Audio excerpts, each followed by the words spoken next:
Պարոն Ամարյան, ուրախ եմ, որ եւ շնորհակալ, որ հյուրընկալել եք ձեր գրասենյակում։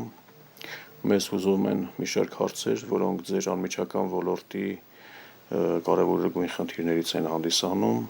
կապված աղանդների տարածման եւ աղանդների գործունեության վերաբերյալ հայկական իրականության մեջ եւ կուզեի մի քանի հարցերի սպառիչ պատասխան տաք։ Աղանդավորական կազմակերպությունների քանակը ինչ մասշտաբների է հասնում եւ անդամագրվածների քանակը, եթե կարելի է ընդհանուր առմամբ ասեք։ 54 գրանցված, 250-ից ավել չգրանցված։ Չգրանցված են տարբեր բժշկական կազմակերպությունների տակ, բարեգործականների տակ, կրթական համալիրների տակ։ Վերջերս, երբ որ ամուկը բարձավ, ճամբարների հետ կապված։ Ճամբարների հետ կապված դա գնում է միանշանակ, որ չի կարելի 8 տարեկան, 10 տարեկան երեխային 25 տարեկանի հետ մտնել մի դահլիճ եւ սեռական դաստիարակություն դասավանդել։ Բացատրել, որ երեխա կարելի է ունենալ առանց ամուսնանալու, որ մարդը պարտադիր չի, որ ընտանիք կազմես, դու քո երեխան, ու լիքը բաներ, որը մեր հայկական նորմիկին, մեր մենտալիտետին հակասում է։ Դասավանդում են, ու դա նորմա է։ Ճամբարներից մեկում կիսաբացում եղավ, որ մորմոնների ճամբարներում իրանց տղային են բռնաբարը։ Կիսաբացը դա ցույց է եթերով գնացել է։ Ու ելի ոչ մի արձագանք չկա։ Իրանք որտեղ են կանում դպրոցների, մանկապարտեզների, ոստիկանության, դատարանների, դες այն տեղերը, որտեղ մարդիկ խնդրեմ ունեն, հիվանդանոցների, գտնում են ստրեսային իրավիճակի մեջ։ Հետո դպրոցների մոտ որ կան, երեխան գալիս է, գիրքը վերցնում է, բայ ինձ լավ նկարով անազմ։ Մամ կկարդաս, մարը վերցնում է կարդա, որպես հեքիաթ։ Բայց բարձրանում որ ինձ քարոզ է։ Երևանյան ավետարանական եկեղեցին իր կոշիկի տուփ ծրագիրը։ Երեխաները բոլորի նվերներ էին բաժանում կոշիկի տուփով։ Դες արտասահման ինչ որ մեկը հավաքում էր, պապակովկի հինան ուղարկում էին։ Գալիս էր Հայաստան, տուփերը բացվում էին, մեջը դրում էր աղանդավորական գրականություն, տուփը փակում տալիս են երեխեքին, բայց գրականությունը չէր, որ մանկական նկարներ լիներ։ Հասկանում եք, որ երեխեքին շահագրգռի նայի ինչա, կարդա։ Դա սկսում է դա հոգևորության հիմքն է գալի։ Իսկ այդ արդյունքում այսօր արդեն ինչքան հոգևորված անձնավորություն։ Մենք այս վարդության ոչ հայկական առաքելական եկեղեցու հետևորդ աղանդավոր ունենք արդեն մոտ 350,000։ Իսկ մոտարապես մի 60,000 մենք ունենք այն ավանդական եկեղեցիները։ Իսկ կապված է ինչ որ մեծ կառույց դա կարելի ասել սենց։ Հիմքը մեկն է, բայց տարբեր կառույցներ են։ Խարիզմատիկ եկեղեցի։ Իրանց տվյալներով արդեն 170,000 հոգի են։ Մնացածը փոքր քանակ են 15,000, 20,000։ Օրինակ մի կառույցն է, որ պահպանում է իր թիվը 3,000 դա մորմոններն են։ Իրանց մոտ աճ չկա հասկացողություն։ Ինչի, որտեղ այդքան քանակ մարդ է պետք, որ սպասարկի ամերիկական դեսպանատան աշխատողներ։ Մորմոնների նպատակը ոչ թե Հայաստանում հավատացյալներն են, այլ միսիոներներ, որ գալիս են այստեղ աշխատում են հայաստանցիների հետ։ Բոլորս գիտենք, որ մորմոններին մեղադրում են Ամերիկայի հատուկ հետախուզության վարչության հետ կապի մեջ, որը ակտիվորեն աջակցում են եւ համագործակցում են հատուկ ծառայությունների հետ։ Օրինակ մորմոնների եկեղեցին որտեղ է կառուցված, կարեք ասեք։ Դուք երևի ավելի Արտաշատում օրինակ։ Ռուսական սահմանապազորքերի զորամասի եւ հայկական կապի զորամասի արանքում։ Մինչև զորամասները 100 մետր։ Երկու կողմից։ Դες անստեղ են խրվել։ Ունեն ռուսական սահմանապազորքեր, որը ՖՍԲ-ի չասնա, ռուսական։ Մեր հայկական կոնտրակտները 14 հոգի արդեն անդամ ունեին։ Ես ասում եմ մի 7 տարվա պատմություն։ Արդյոք որևիցե պարտականություններ եւ պատասխանատվություններ կրում են հավաքագրված անդամներ աղանդավորական կազմակերպությունների ղեկավարների առջև եւ այդ պարտավորվածությունները եւ պարտականությունները ինչ մեթոդներով են օգտագործվում ղեկավարների կողմից աղանդավորական։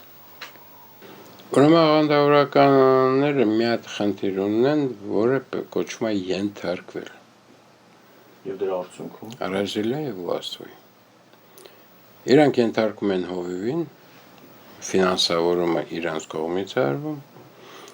հովիվներն էլ իրանց հրամաններ են տալի։ Աղանդի անունով բացվում է պլաստիկ քարտ բանկային։ Արտասահմանից քարտի վրա, то есть непосредственно աղանդավորին գումար է փոխանցում, բայց աղանդավորի ձեռը չի այդ պլաստիկ քարտը։ Պլաստիկ քարտը ղեկավարի ձեռն է, որը գիտի կոդը, գիտի ամեն ինչը։ Ինքը գնում է բանկամատից, գումարը հանում է, մոտավորապես $1000, օրինակ եմ ասում։ $1000 հանում է, $100 տալիս աղանդավորին, նա օրը դնում է հովի մոտ։ Խնդիր ֆինանսավորման եւս մեկը։ Սա բացահայտվեց Գյումրիի հետ կապված, մոտավորապես $20,000 յուրացում էր եղել։ Սա է իրանց process-ը, ենթարկվելը, կախման մեջ լինելը, սեռական ոլորտի օգտագործումները, շատ կա։ Հետո մեր խարազմատիկ եկեղեցին ակտիվորեն համագործակցում են Ադրբեջանի իրանց քույր եկեղեցիների հետ։ Ու մեր աղանդավորները, չգիտես ինչի, բացում են Թուրքիայում մասնաճյուղեր։ Հարցը, իսկ ինչի Թուրքիայում։ Ինչ կապ ունի Թուրքիայի մասնաճյուղը։ Եթե մենք, կարելի ասել, կիսաթշնամական հարաբերության մեջ ենք։ Թուրքական հետախուզությունը չի հետարքվի արդյոք իրանցով։ Միանշանակ այո։ Տեղեկատվությունը տիրապետում են տեղեկատվության վաճառքի տեղ։ Հատուկ ծառայությունը դրանով զբաղվում են, Աստված իմանա։ Դա իրանց խնդիրն է։ Կան աղանդավորներ, որոնք իրանց բանը ասում են սեկտը убийцы։ Բոլորս հիշում ենք Народный храм։ Մի օրվա մեջ 912 հոգի ինքնասպանություն։ 2 տարի առաջ կյանքի խոսքի եկեղեցում, երբ որ եկել էր իրանց խարիզմատիկ համաշխարհային ղեկավարներից մեկը, նա եկել էր եւ քարոզի մեջ հետեւյալ բան ասաց. Սա վերջի անգամը, որ մենք հավաքվում ենք այս դահլիճում։ Հաջորդ մեր դահլիճը կլինի սրանից ավելի մեծ։ Ավելի մեծ իրանց դահլիճից մեր մոտ այսօր մենակ մարզահամերգային համալիրը։ Դա ինչ է նշանակում։ 17 թվի հունվարն էր։ Որ մարդիկ այն ժամանակ գիտեն, որ հեղափոխություն պետք է լինի ծրագրավորված։ Մարդու ասածը կատարվում է։ Կարծում եմ հրապարակն էլ է մեծ տարածք հավաքվելու համար։ Հա, բայց հրապարակում քարոզ չես կարող անես։ Ես հիշում եմ, երբ որ պարսիկները փորձում էին քարոզ անել իրանց մզկիթում, ժողովուրդը մի քիչ ամբողջացավ, ասաց կարող ենք ստե որսորդական սեզոն բացենք։ Ունե հրապարակն է։ Իսկ դահլիճների մեջ, երբ որ բաց իրանցից մարդ չեն թողում, քանակը շատանում է։ Կյանքի խոսքը ես տեսել եմ 15,000-ը լեփլեցում լցրած։ Ցանկացած կրոնական կառույցին, երբ որ հարցնում ես աղանդ, ասում են հա, աղանդավորներ կան։ Դա Եհովայի վկաներն են ու մորմոնները։ Մենք աղանդ չենք, մենք քույր եկեղեցի ենք սաղած։ Իսկ ով է որոշում այդ տարբերությունը։ Իրանք արդեն որոշել են։ Մեր մոտ չկա որոշող։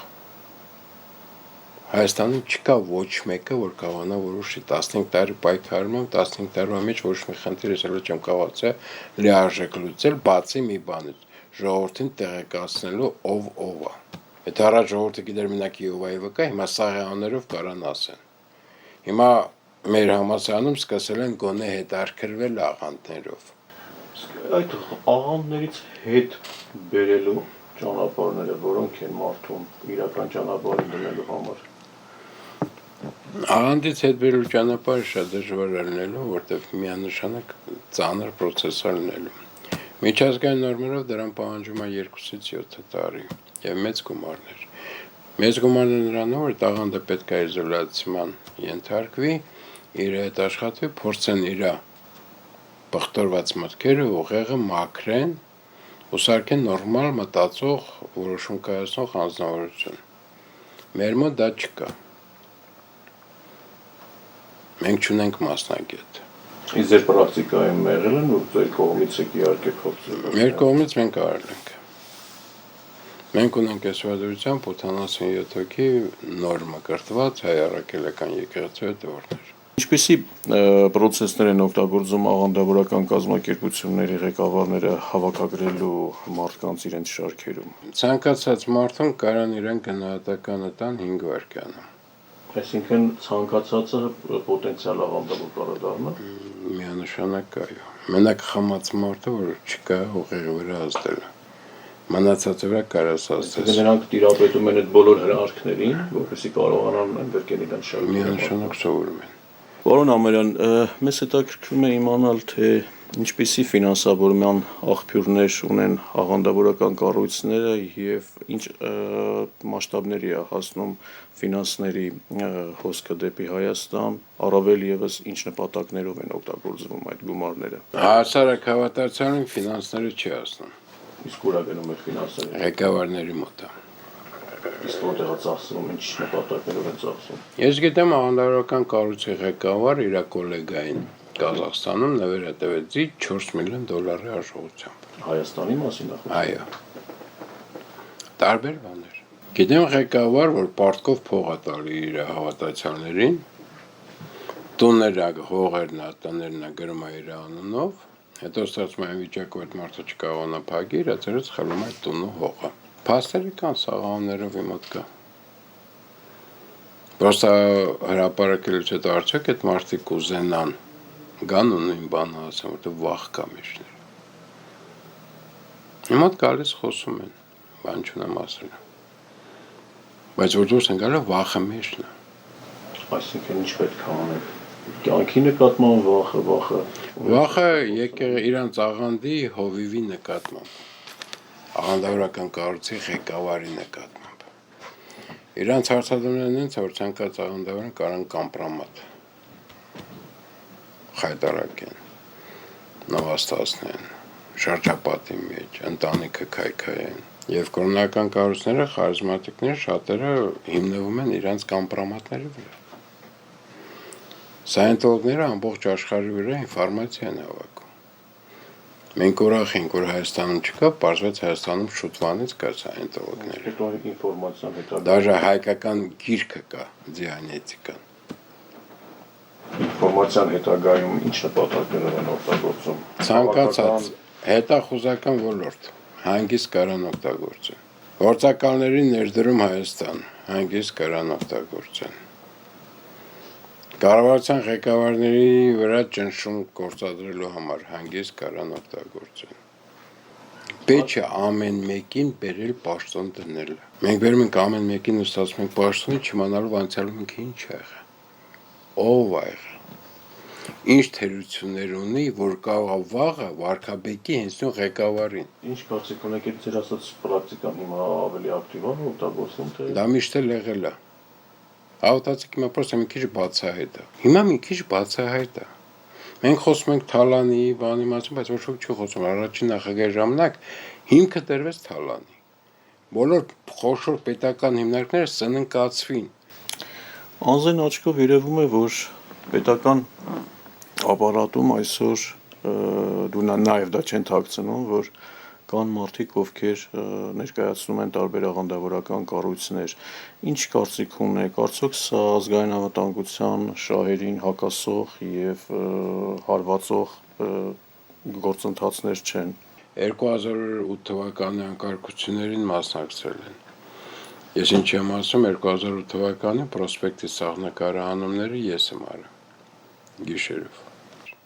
Իսկ որ աղանդավորական Խարիզմատիկ եկեղեցի։ Ըստ այսօրության հիմնական քաղաքական գործիչները խարիզմատիկ եկեղեցին են, որի մեջ մտնում է կյանքի խոսք, Աստծո տուն, Աստծո դեսպանատուն, Աստծո հավատք, Աստծո խոսք, Աստծո զինվորներ, մոտավորապես մի 400 անուն ունեն։ Պերմիկովն էլ այս նույն խարիզմատիկ եկեղեցու անձնավորություններից էր։ Ու եթե երրորդ օրը ես շերապարակ է որ աղանդավոր Ամերիկայում եղած բանով, կներեք մենք այսօր կունենանք մեծ խնդիրներ 102 բազայով։ Հարցակումը արդեն պատրաստված էր որ հարցակվեին 102 բազայի վրա։ Իսկ 102 բազայի վրա որ հարցակվին ինչ կներ։ Սկսել հայ-ռուսական պատերազմ։ Միանշանակ կսկսվեր։ Ամերիկացին դա է ձեռը տալի։ Մենք պետք է հասկանանք ինչ է կատարվում։ Խարիզմատիկ եկեղեցին ղեկավարում է արտասահմանից, Ամերիկայից։ Դուք նշեցիք այն հանգամանքը, որ աղանդավորական կառույցների գերագույն նպատակը ապակայունացնել բարոյ հոգեբանական մթնոլորտը հասարակությունների մեջ եւ անմիջական գործողություն ունենալ քաղաքական գործընթացներում։ Ինչ հետաքրքրում է այսօրվա մեր իրականության մեջ, ինչքանով է ձեր ասածը բռնում իրականության։ Տեսողության որ կան աղանդավորներ եւ կառույցի մեջ եւ բանի մեջ դա փաստ է։ Ստեղ խնդիրը հետեւյալն է։ Ոնց են նրանք ներխուժը։ Ես էլ կարամ ասեմ, որ ղեկավարությունն է իրան բերե։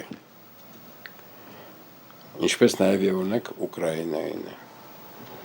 Օրինակ Ուկրաինայի ասադեսպանությունը ապահովեց Մայդանի վրա մոտավորապես 80-ից 100,000 հոգի մարդ, որ մասաներով է։ Այսինքն ռեսուրսով ապահովեց։ Մարդկային։ Աղանդով մենակ ռեսուրսով կարող ապահովել եւ փողային տարբերակով։ Մեխանիզմներ են, որը պետք է բացահայտվի։ Ամիսներ առաջ մի զարուրելի իրադարձություն սկսեց մեր իրականության մեջ, որոշակի մարդկանց խմբեր սկսեցին ագրեսիվ գործողություններ հայ առաքելական եկեղեցու, մասնավորապես կաթողիկոս Գարեգին II հանդեպ։ Ինչ կարծիք ունեք այս շարժման շարքերում եւ շարժման ամբողջական ծավալով ով է առաջ տանում, արդյոք աղանդավորական կազմակերպություններ չեն եւ ինչ կարծիք ունեք ընդհանրապես եկեղեցու հանդեպ նման տեսակի գործողությունների վերաբերյալ։ Այն որ ասում են դե յուրե հայ կաթողիկոսի դեմ է։ Դե ֆակտը հայ առաքելական եկեղեցու դեմ է եղել։ Այս փոքր խումբը, որ մի 150 հոգի թող լինի թամաշաներն հետ է, իրան վերապահել էր խոսալ 10 միլիոնանոց հայ ժողովրդի անունից,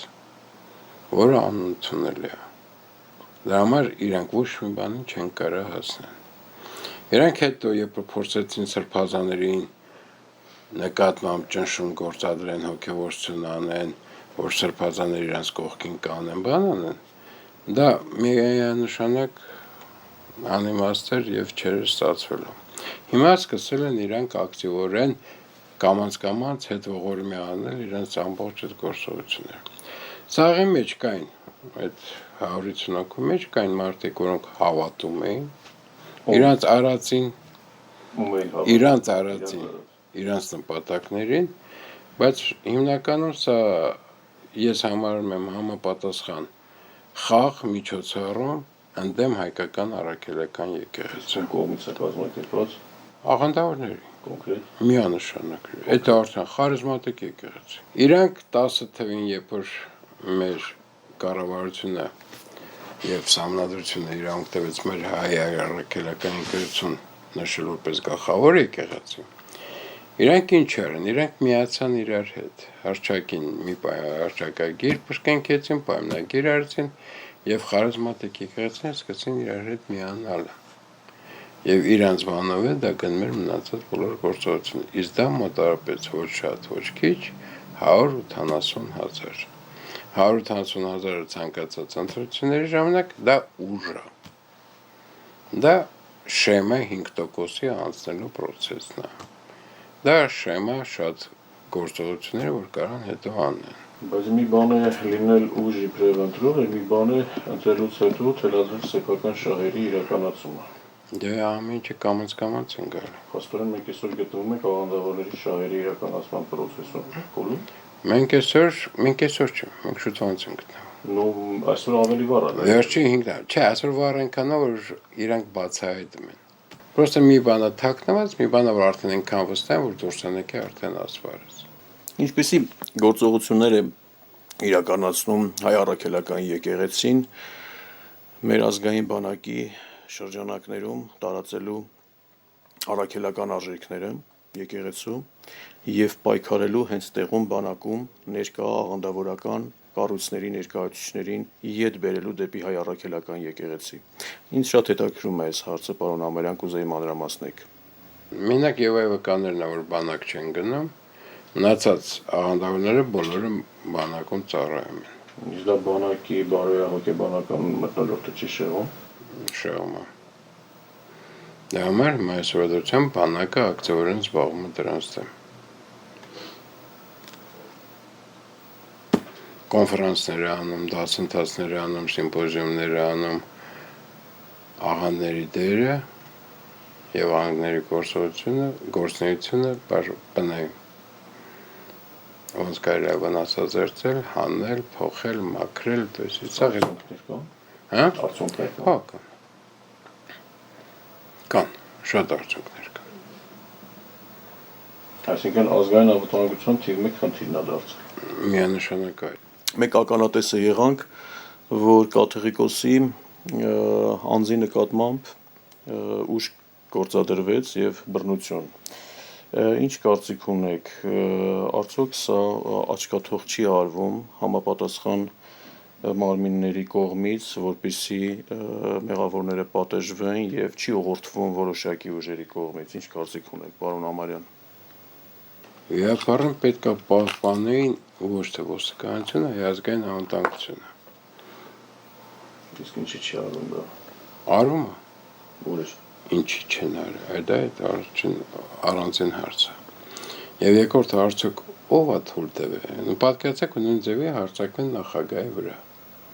Բայց այդ դեպքում նախագահն ունի անվտանգության ծառայության աշխատակից։ Չէ, սա էլ ունի անվտանգության։ Կար։ Ուրիշ։ Ներս։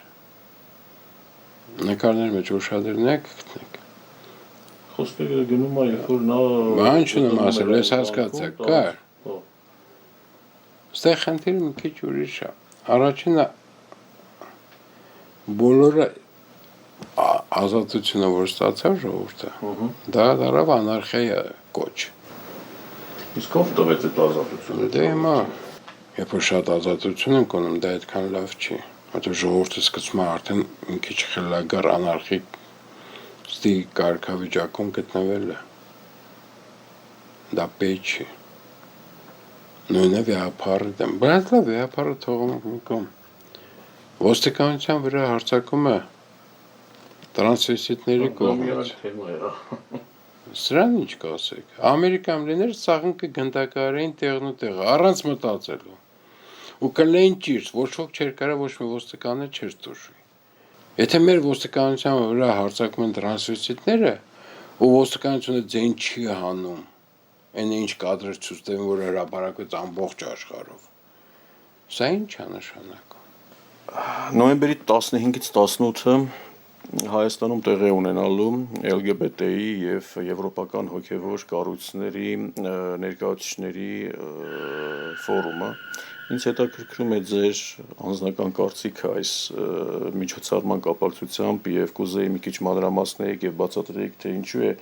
LGBT-ի կառույցը եւ հոգեվոր կառույցը միահատեղ կազմակերպում միջոցառում եւ նպատակը կուզեի ավելի մանրամասն ասեիք դրա մասին։ Ոնց ես կարծում։ Հոգեվոր փոքրամասնությունների մեջ LGBT չկա։ Եթե մենք այսքան ասում ենք հոգեվորների մեջ լիքը մանկապղծություն կա։ LGBT չկա, թե LGBT-ի մեջ հոգեվոր սպասավոր չկա։ Այդ երկու կառույցների կազմակերպված Դեկոս մեկը էս վերջերս որ կաթողիկոսին դեմ էին, մեջ LGBT-ի ներկայացուցիչ կար համազգեստով սպասավորի։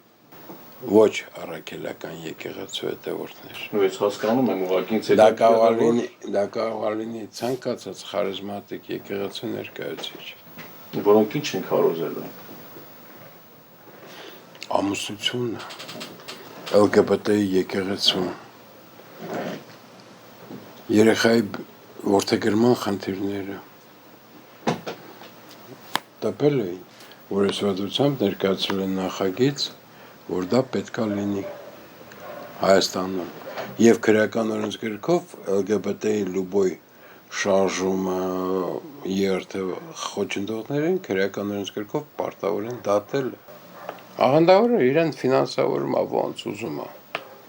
Իրանք մարդկանց սպանել, քողարկեն, որ մարդը խեղդվեց Սևանում։ Նման դեպքեր Մակարդության ժամանակ։ Եթե սա հրապարակվի, իրենք կհասկանան ու մասին է խոսքը։ Իրանք ինչ ուզենան կանեն, իրանց տարածքը որ շոկ անձեռնմխելի է։ Հայկական առաքելական եկեղեցի տարածքը չի կարող անձեռնմխել լինի։ Կարան ցանկացածը մտնի հարցակվի շենքի վեհապարի վրա, աշխատողների վրա։ Ինչը որ եղավ։ Բայց մի հատ մամատեվանի աղանդավորական կառույցը լենակ էս ոնց են թողում։ Հոգևորսության process է գնում։ Հետո որ խորանոց բարձրացնում որ մեր սոցիալ նախարարության հետ պայմանագիր ունեն իրանք։ Սոցիալն ուրախ ինչ որ մեկը զբաղվում է մարդկանց աշխատանքի տեղավորում, բայց ուրին տեղավորում ոչ ոք չգիտի։ Անդե ամեն մի կոպեկը ու չոտ է արվում։ Ով ինչքան փող է ստացել, ինչքան բան արել, տուն է ծախել, տնից 10%-ը բեж դուր։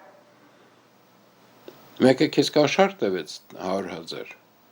10,000-ը շուտ բեж դուր։ Ավելի մանրամասն կուզեի հասկանալ, թե կոնկրետ ինչ ասպեկտներով են ազդում աղանդավորական կառույցների գործողությունները անմիջական ազգային անվտանգության հիմնահարցերի վրա։ Հայաստանի ազգային եւ հոգեոր արժեքների վերացման։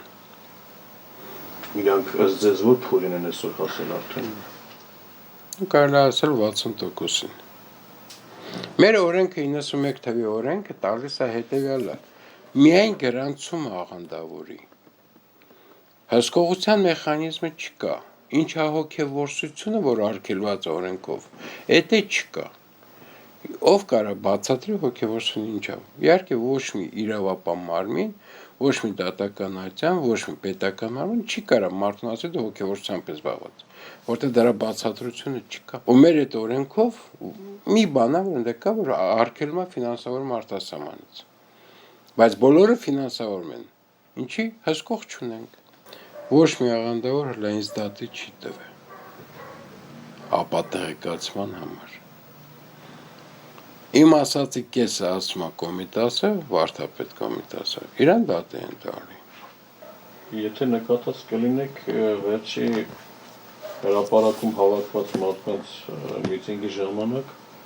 կային մարդկանց խմբեր, որոնք պաստառներ էին բարձրացրել եւ պաստառների վրա կաթողիկոսներ վրանք խաչ քաշած։ Սա նույնպես է տաղանդավորական շարժման աշխատանքներն են ներկայացուցիչները, թե Սա խարիզմատիկ եկեղեցու հիմքերից է։ Եթե ժողովրդի մեջ գցում ես ատելության սերմը, եկեղեցին կվերանա։ Եկեղեցին մեր պատմությունն է։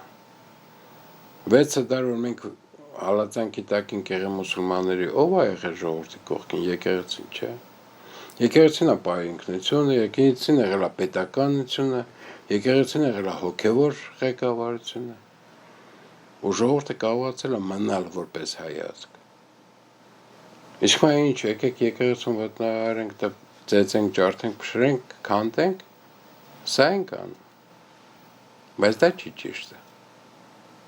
Ոնց կարելի է եկեղեցուն կպնել, այն մարդիկ, որ եկեղեցու հետ ընդհանրապես կապ չունեն։ Եթե վերցնենք վեհապարը ցանկացած արձագանքին իր սպասավորի նկատմամբ արձագանքը տեղում արել է։ Պարոն Ամերյան, մենք բավականին բովանդակալի զրույց ունեցանք, բազմաթիվ հարցերին սպառիչ պատասխան տվեցիք, եւ ես կարծում եմ դեռ մենք էլի առիթ կունենանք շփվելու այս հարցի շուրջ, հայտնում եմ իմ շնորհակալությունը ձեզ։